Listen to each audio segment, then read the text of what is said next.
মায়েদের কখনো ছুটি হয় না, তাই না? এই কথাটা সত্যি। আগে হয়তো বুঝতাম না। কিন্তু এখন মা হওয়ার পর সেটা অনেক রকমভাবে ফিল করি, জানেন? কারণ মায়েদের কখনো ছুটি হয় না। সে ঠান্ডা হোক কিংবা গরম, ঝড় হোক কিংবা বৃষ্টি, মায়েদের অনবরতই চলতেই থাকতে হয়। আর আমি তো সারাদিন ছুটতে চলতে থাকি আমার ছোট্ট আয়ানের পিছনে। আর এই করতে, করতে কখন যে আমার দিনটা চলে যায় তা আমি নিজেও জানি না। আর এই সময়টাকে বড্ড মিস করব, জানেন, বড় হয়ে গেলে।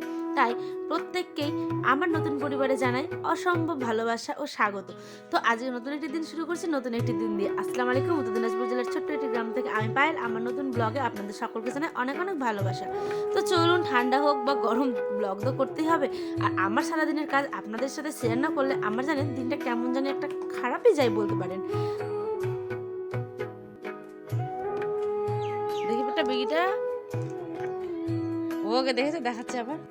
সকালবেলায় ঘুম থেকে উঠে পড়েছি আর ঘরে একটা বিস্কিটও নেই। তা আয়নের আব্বা এই বিস্কিটটাই কিনে নিয়ে আসলো। আয়ন সোনা যেহেতু বিগি বিগি মানে বিস্কিট বিস্কিট চাইছিল সেই জন্য। তো চলো, আমরাও তার দৌলতে একটু খেতে পেয়ে গেলাম। এটা হচ্ছে কি গুড ডে টাইপের একটা বিস্কিট। তারপরে খাওয়া দাওয়ার পরেই এই যে একটু বেলা হয়েছে, তার মধ্যে সমস্ত বাসি কাজগুলো, রাতে তো আমি বাসন ধুয়ে রাখি, যারা আমার ব্লগ দেখেন তারা তো জানেনি। রাত্রেবেলা সমস্ত কাজটা এগিয়ে রাখার পরেও টুকটাক কিছু কিছু জিনিস থেকে যায়। তো চলুন, সেগুলোকেই আর কি ধুয়ে ধুয়ে নিচ্ছি।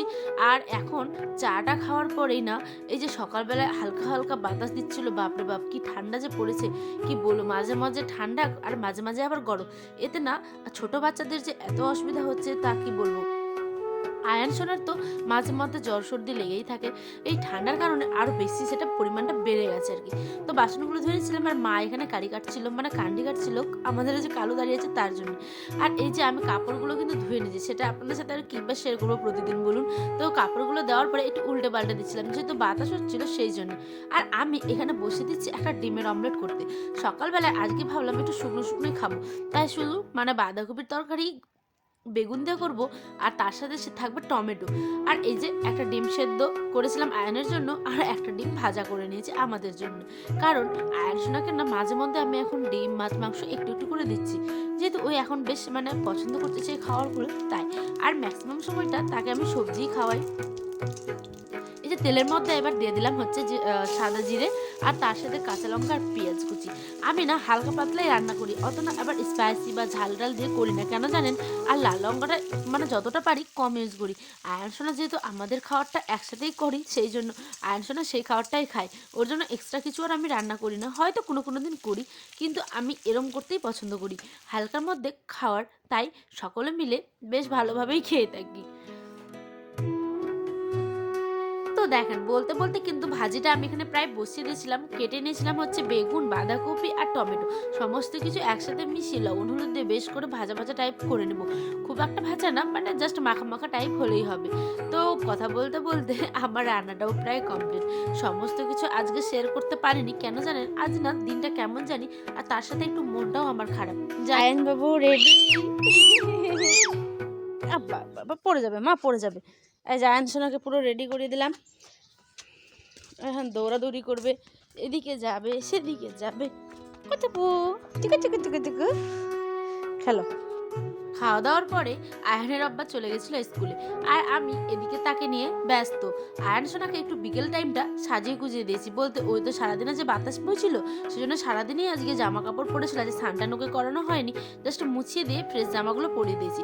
তারপরে বিকেলবেলা এখন যাচ্ছিলাম, তারপরে দেখি লক্ষ্য করি বাবা বস্তা ভর্তি কি জিনিস নিয়ে এসছে।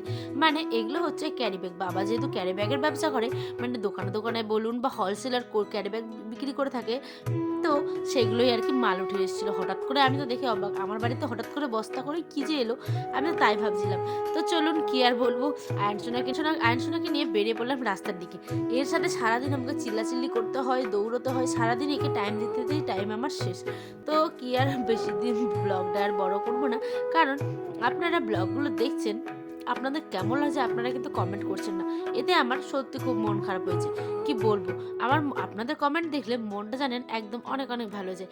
তারপর রাস্তার মধ্যে বেরিয়ে দেখলাম, বাপরে এতগুলো ছাগল একসাথে জমা হয়েছে, মানে এরাও গল্প করছে, এরাও তো একে অপরের বন্ধু, তাই না? তাই এদের মধ্যেও কত গল্প লুকিয়ে থাকে কে জানে।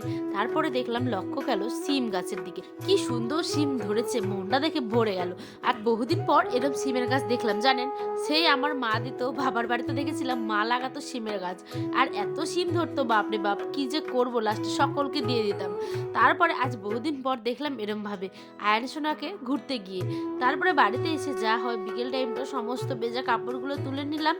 আর ছোট্ট ব্লগটা কেমন লাগছে কমেন্টে জানাবেন। বেশি আর ব্লগ করলাম না আজকে, জানেন বেশি ভালোও লাগছিল না, মানে তেমন কিছু ব্লগ করতে আর কি। কেন জানেন, আমার বললাম না যে মনটা খারাপ ছিল, সেই জন্য। তাহলে আর চলেই দেখাবে অন্য একটি ব্লগে। সকলে ভালো থাকবেন, সুস্থ থাকবেন, সকলকে ভালো লাগবে। আশা করি ব্লগগুলো ভালো লাগছে। টাটা, আল্লাহ হাফেজ।